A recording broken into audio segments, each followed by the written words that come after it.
Gênesis 22, 1 e 2 diz assim: E aconteceu, depois dessas coisas, que provou Deus a Abraão e disse-lhe: Abraão.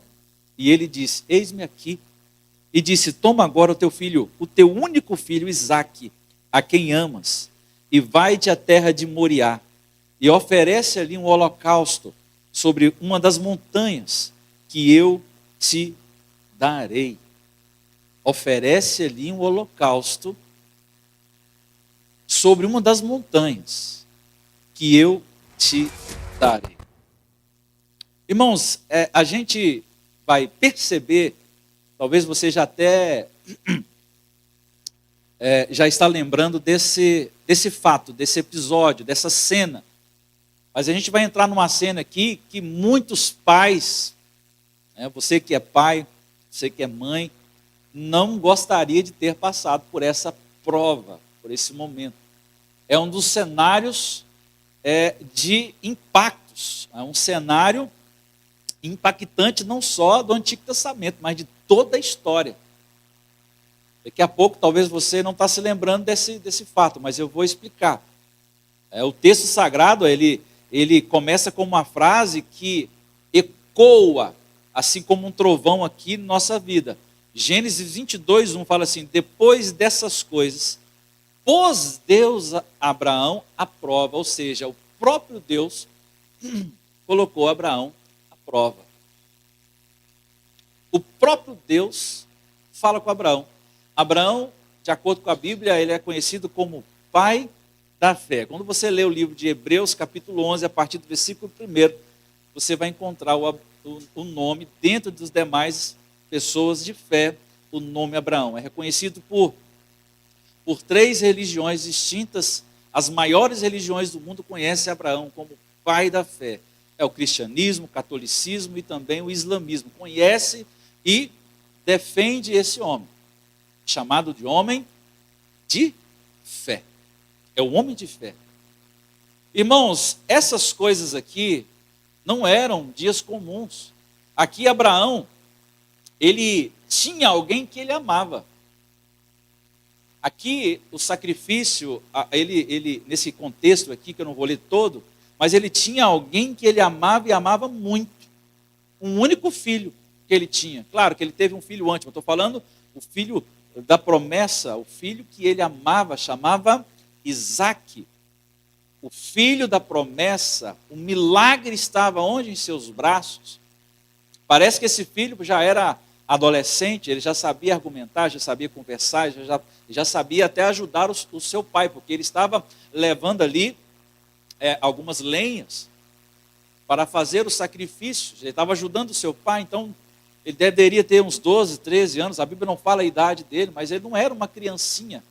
Ou seja, Abraão já tinha passado uma intimidade, já tinha uma intimidade, não era um recém-nascido que acabou de nascer e ali Deus ele põe Abraão à prova e pede aquele filho como sacrifício. Não, ele já tinha uma intimidade com aquele filho. Já tinha passado um tempo com aquele filho. A promessa tinha nome, a promessa tinha um rosto, a promessa tinha um sorriso. E exatamente, um sorriso, porque Isaque significa o quê?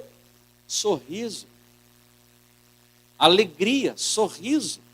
E é exatamente aqui, irmãos, na sua realização, no ápice da alegria, tanto de Abraão, e no ápice da alegria do filho, porque o filho é o seguinte, já tinha me avisado antes de eu ter um filho, que eu demorei a ter o filho, nós tivemos sérios problemas assim, nós tivemos que fazer tratamentos para ter filho. Então, se nós casamos querendo ter filho com 5 anos de casados, mas não veio, veio com quase 10 anos de casados. Eu queria ter filho novo, aproveitar o máximo possível. Quando eu não tinha filho, alguém falou comigo: olha, quando ele começar a se interagir, a interagir com você, você vai ver como é que vai ser a experiência. Quando ele está pequeno, não conversa e tal, mas quando ele começar a interagir com você, começar a entender as coisas, você vai ver que é diferente. Eu posso provar para vocês, e vocês que têm filho aqui, é diferente.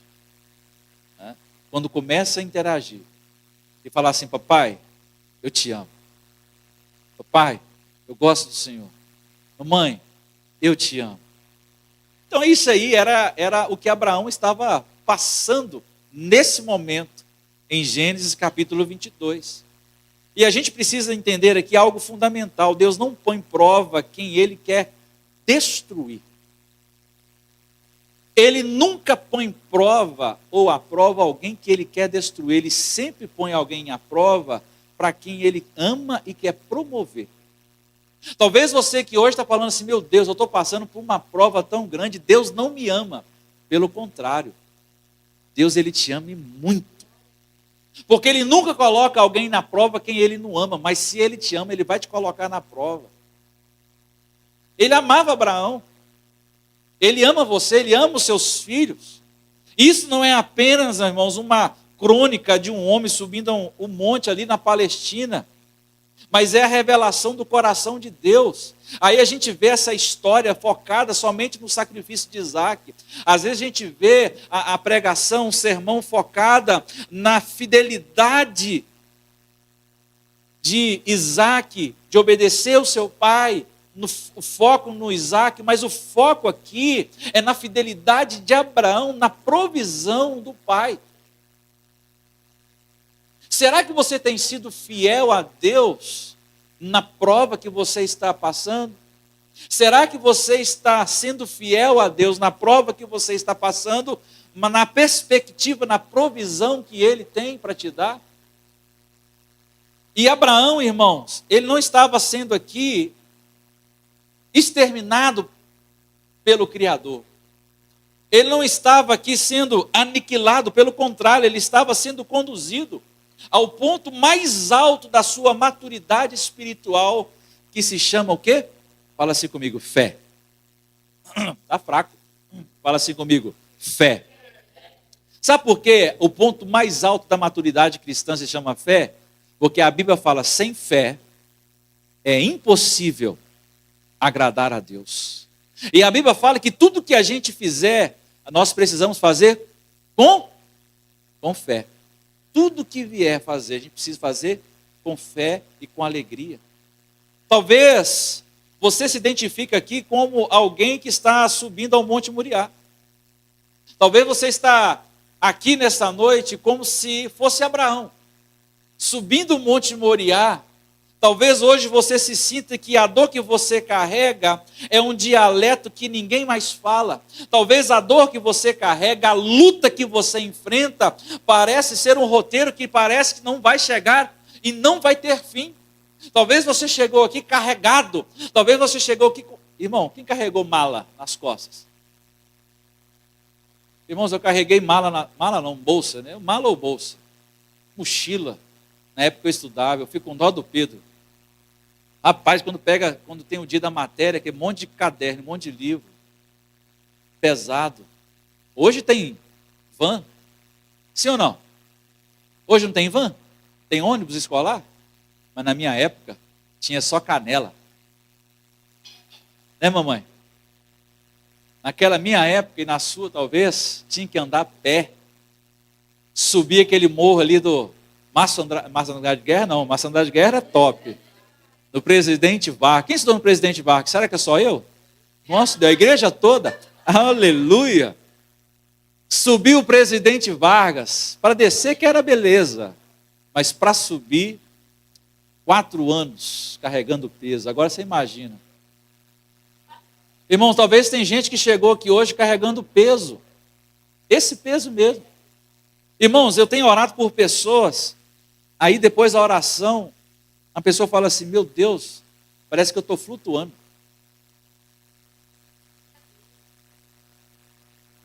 Eu estava carregando um peso. Você chega na casa da pessoa, está um peso. Sabe esse peso? Talvez você chegou aqui dessa maneira. Talvez você está enfrentando uma luta que você olha, não vai ter fim. E o silêncio de Deus, irmãos, não é apenas ausência de som. Talvez é um vácuo que assusta a gente. E você olha para um lado e olha para o outro, não vê resposta de Deus. Você ora, você chora, e não vê resposta de Deus, mas o silêncio de Deus, irmãos, ele é usado e é um dos métodos mais profundos que Deus utiliza. Porque no silêncio nós somos forçados a parar de ouvir as circunstâncias para começar a ouvir a voz do Senhor.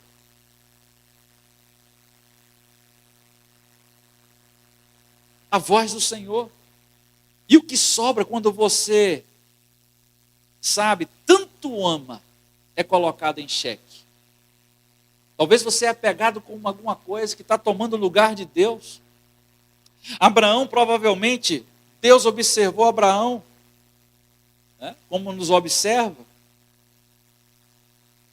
e viu aquele amor, né, a alegria de Abraão estar com seu filho.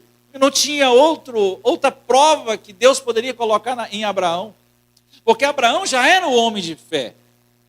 Tá? Ali foi o ápice da fé de Abraão, porque Abraão já era um homem de fé, desde Ur dos Caldeus, lá na Mesopotâmia, quando Deus aparece para ele de alguma maneira e fala para ele, fala assim, olha, sai dessa terra, sai da sua parentela e vai para um lugar que eu vou te mostrar, irmão. Abraão já era um homem de fé, sem saber para onde ia, sabe? Ele sai, ele obedece a Deus. Abraão já era um homem de fé. Talvez você já é uma mulher de fé, já é um homem de fé. Talvez Deus olhar para Abraão não via outra prova a não ser essa prova. Porque senão ele ia passar nas outras provas, assim, tranquilamente. Mas a única coisa que Deus viu, falou, não, é essa prova que eu preciso ver. Se realmente Abraão me ama. Será que você tem amado a Deus? Porque quando a gente está na abundância, quando a gente está com saúde, com alegria, quando o emprego está top, irmãos, muitas vezes a gente esquece de Deus. Mas quando os parafusos começam a apertar, quando as coisas começam a ficar estreitas, a maioria, não vou falar que todo mundo, porque tem gente que é osso duro, tem um coração duro de pedra. Eu já vi muita gente no leito de morte, porque as pessoas falam assim, o pastor só prega no hospital, só ora. Não, eu oro também no hospital. Eu vou aos locais, nós vamos nas casas, quando nós temos, né, quando nós podemos, nosso tempo, eu oro, eu trabalho nessa área, e já vi muita coisa acontecer.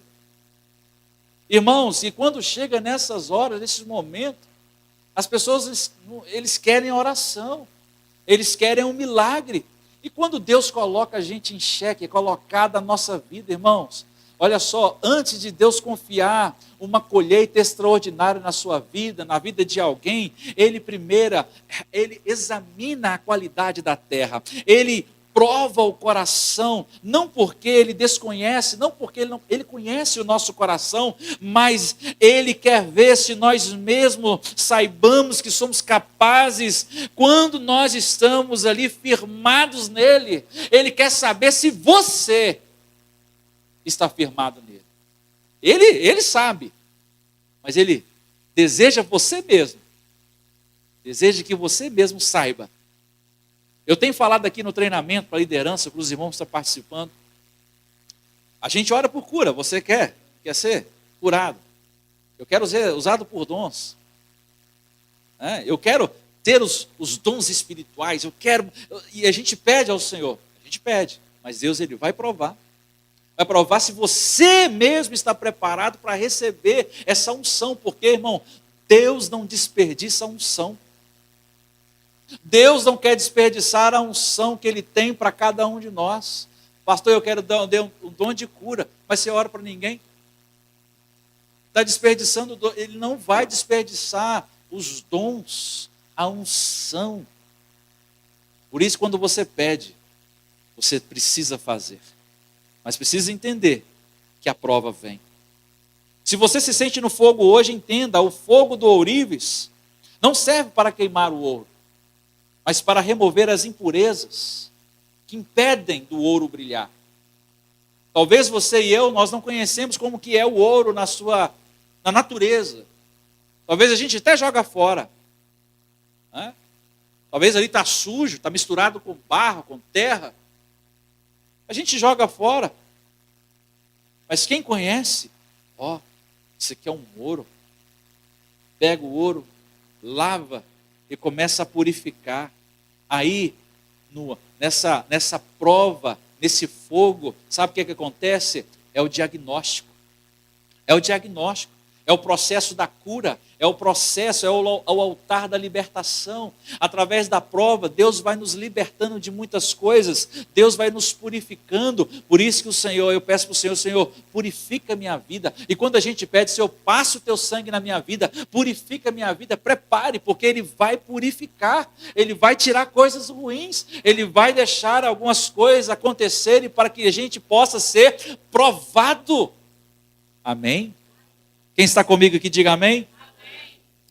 Gênesis 22, irmãos, não é o começo da história de Abraão, é o cume de uma montanha que ele levou anos para subir. É perigoso olhar, irmão, para esse gigante da fé, olhar para Abraão, olhar para o Monte Moriá e esquecer do homem hesitante que caminhava ali pelos vales de Canaã. E a gente, muitas vezes, nós precisamos analisar a nossa caminhada cristã, porque nós achamos que Deus só aceita currículos impecáveis. Eu estou bom, eu não peco, eu não faço isso, eu não faço aquilo. Parece que Deus só aceita aquela pessoa que tem um currículo impecável, mas engano seu. Porque quando a gente olha para a vida de Abraão, pensa num sujeito todo errado. Abraão, esse homem aqui, irmãos, é interessante que a Bíblia não esconde essas coisas. E ela revela as coisas corretas e as coisas também erradas que os homens fizeram. Olha a vida de Davi. Davi, o homem que errou, mas foi considerado homem segundo o coração de Deus. Mas como isso, pastor? Talvez você esteja aqui desse jeito, achando que a sua vida está toda errada e Deus não te aceita. Mas não é assim que funciona. Abraão, irmãos, ele aprontou cada uma. Nós temos estudado muito o livro de Gênesis aqui nos nossos cursos. E eu falei algumas coisas sobre Abraão que eu não vou falar aqui hoje. Vou deixar para o próprio curso. Mas ele não chegou no altar a ser infalível. Ele não chegou naquele altar assim todo correto. Sabe, Abraão, ele mentiu. Ele mentiu 2 vezes, 2 ocasiões. Naquela época se pagava dote. Talvez você não saiba a história da antiguidade, mas até hoje em alguns países se paga por dote, ou seja, a mulher, a menina, a adolescente que era muito bonita, naquela época, se pagava mais. Então se o homem tivesse várias filhas e a filha fosse mais bonita de todas, ela valia o quê? Mais, a pessoa pagava por ela. Não era dote. Em alguns lugares ainda existe isso. Aqui no Brasil, ocultamente, muitas vezes acontece. Existe uma história africana, que existiu ali na África, que o pai, ele tinha uma filha bonita e uma filha que achava-se feia. As pessoas achavam feia. E um rapaz gostou muito dela, da feia, sabe? Ele gostou muito da feia e ficou querendo casar com ela, mas ele queria que casasse com a bonita primeiro. É tipo a história de Jacó. Quem lembra da história de Jacó? Que o seu sogro enganou ele. Aí, o pai, o que ele fez? Para não deixar a filha, porque o dote da mais bonita era mais o quê? Mais caro. Para não falar que ele pagou só 2 cabritinhos para feiosa, ele foi lá e deu um rebanho para o rapaz. Para quê? Para ela não ficar constrangida. Sabe? Não, ele pagou, foi muito por ela. Pagou, foi caro por ela. E Abraão, ele mentiu 2 vezes, porque Sara era uma mulher feia. Não, Sara era uma mulher bonita. E ele vendeu ela. Era dote. Ele recebeu muito dinheiro. Abraão já tinha condições financeiras. Ele Abraão, a função dele, a tarefa dele era negociar escravos, não os escravos como a gente entende como eram escravos aqui no Brasil. Mas ele negociava, ele era negociador. Inclusive, quem ele nasceu ali na Mesopotâmia, próximo ao Egito, as pessoas dali da Turquia, do Egito, irmãos, todo mundo é negociante, tá? Eles passam as pessoas na perna assim, ó, facinho. É a mesma coisa você está indo lá em São Paulo, na 25 de março, aquelas pessoas ali, passa muita gente na perna, vende coisas falsificadas. Vai na Turquia, vai no Egito, você vê. Eles são terríveis. Abraão era desse tipo de gente.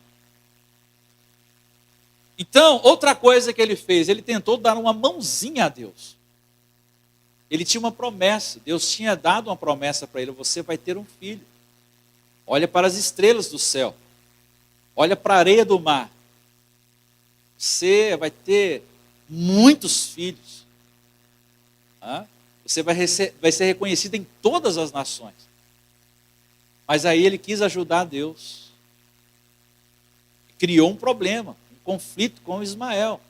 E esse conflito, irmãos, perpetuou por gerações. E até hoje, não por causa disso, mas é um resquício do que aconteceu por causa desse pecado de Abraão, de tentar ajudar a Deus. Irmãos, Abraão teve outro problema também, ele teve crise de dúvida. O mesmo homem que saiu da terra, sem saber para onde ia, questionou a viabilidade biológica da promessa de Deus. Será que realmente eu vou ter filho? Olha, minha esposa já está idosa, eu também já estou idoso.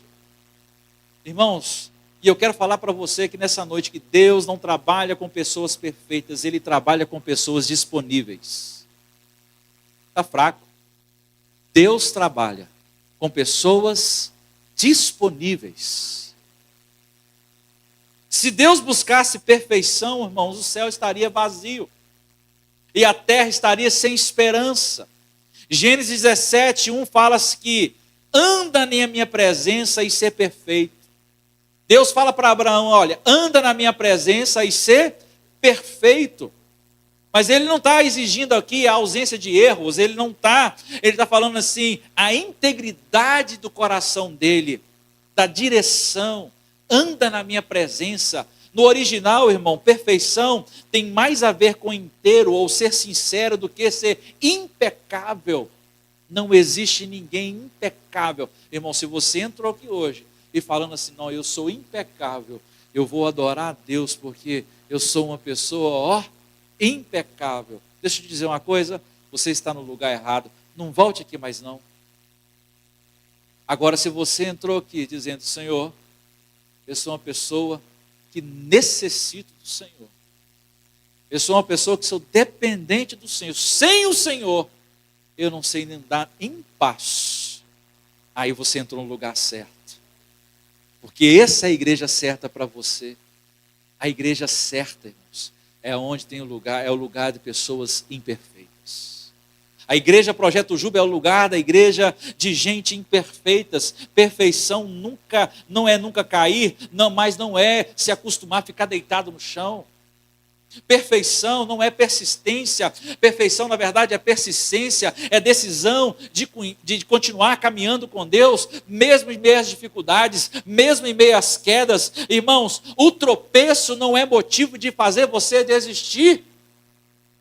Nessa vida, nessa caminhada cristã, nós vamos tropeçar muitas vezes, em muitas coisas, claro, acidentes, mas não é para desanimar, não é para desistir, não é o fim, o perigo não é o erro, mas o perigo, sabe o que é? É a estagnação. É fugir da presença de Deus. Escute bem, o erro pode ser um evento, mas a gente não pode permanecer no erro por o resto da vida. O erro pode ser um evento, cair é humano, faz parte da natureza limitada de Deus, ou melhor, limitada do homem.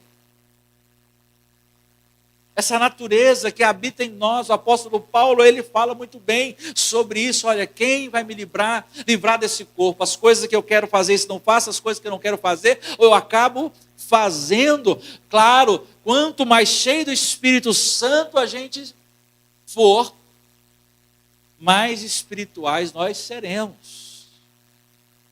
E menos coisas carnais nós desejaremos. Agora, tem gente que quer permanecer caído, mas levantar é uma decisão. E eu pergunto para você, você quer levantar aqui nessa noite? Sabe, a gente fez aqui um evento por muito tempo, cerca de 5 anos, chamado Espanta Frio. Toda a época do frio, inverno, nós saímos aqui da igreja, íamos lá para o centro de Patinga, nós íamos na Praça Caratinga, ia lá para a antiga estação ferroviária, nós íamos para debaixo da prefeitura, nós íamos lá para perto da igreja Assembleia de Deus, ali perto dos bombeiros, que ali todos aqueles lugares são foco da Cracolândia. A gente chama de Cracolândia. É onde as pessoas utilizam e usam drogas. Irmãos, a gente foi ali durante 5 anos, não porque nós paramos por causa disso. Levava sopa, levava cobertor, novinho, pacotado, roupa. Muitos aqui me ajudavam. Chamava-se Espanta Frio. Quem lembra? Quem ajudou, lembra. E esses dias eu passei lá com a Sandra, nós vimos o mesmo rapaz, isso foi em 2008, irmão. A mesma pessoa que estava lá na Praça Caratinga. Aí a Sandra falou assim, olha lá, aquele rapaz. Eu falei assim, aquele ali é aquela vez que todas as vezes que a gente vinha fazer o culto evangelístico, a gente vinha com o violão, ele pegava o violão, irmão, sabia todas as músicas da igreja. Sabia todas as músicas da igreja. Eu visitei vários lugares de recuperação de drogas. Bet Shalom. Eu fui aqui atrás aqui do Águas Claras, quando tinha. Várias vezes. Missão Resgate, na época da Loés, do Flávio. Irmãos, levantar é uma decisão. Tem gente que não quer levantar. Tem gente que não quer sair da lama. Sabe, é um ato de coragem, é um ato de sacrifício. Agora, permanecer com Deus é transformação. É o que transforma o mentiroso no pai das nações. Abraão, ele obedeceu a Deus e ali aquele que era mentiroso se tornou pai das nações e foi conhecido como o homem de fé. Então o fracasso só se torna definitivo quando você decide soltar a mão de quem está tentando te levantar. Talvez tem gente tentando te levantar, mas você não quer. Talvez tem gente querendo colocar você para cima, mas você não quer. Você acha que tem que ser da forma que você pensa. Você acha que tem que ser da forma que você... não, desse jeito eu não quero, tem que ser assim, assim, assim. Meu irmão, Deus trabalha de diversas formas. Olha, deixa eu contar um caso para vocês. Tinha um tempo, é uma história, tá, irmão? Que choveu, a água encheu o local e levou as casas. E ficou uma casinha só. Uma casinha no meio daquela água, parece que era aquele rio. E um cidadão subiu em cima daquela casa e ficou lá em cima. E ficou orando a Deus, Senhor, eu preciso sair daqui, eu preciso ser resgatado. Eu preciso que o Senhor me salve. Aí veio um homem de barco. Não, meu Deus do céu, não posso não, porque esse barco vai afundar. Entra aí, homem, a água vai vir, vai levar você. E entra aí, não, eu não quero, o milagre vai acontecer, Deus vai baixar essa água, eu vou sair. Aí veio o helicóptero, irmão, e tentou, o homem não quis sair, falou que a água ia baixar, que Deus ia trazer, e fazer um milagre, a água ia baixar, a água veio, subiu e levou o irmão. E ele foi para o céu. E acabou indo para o céu, Joel. Foi para o céu, chegou lá e questionou a Deus, Deus, eu orei para o Senhor, para o Senhor me livrar daquele lugar, a água estava lá, e Deus falou para ele, rapaz, eu mandei o barco, mandei o helicóptero, mandei um monte de gente para te socorrer, você não quis, a água encheu e levou você.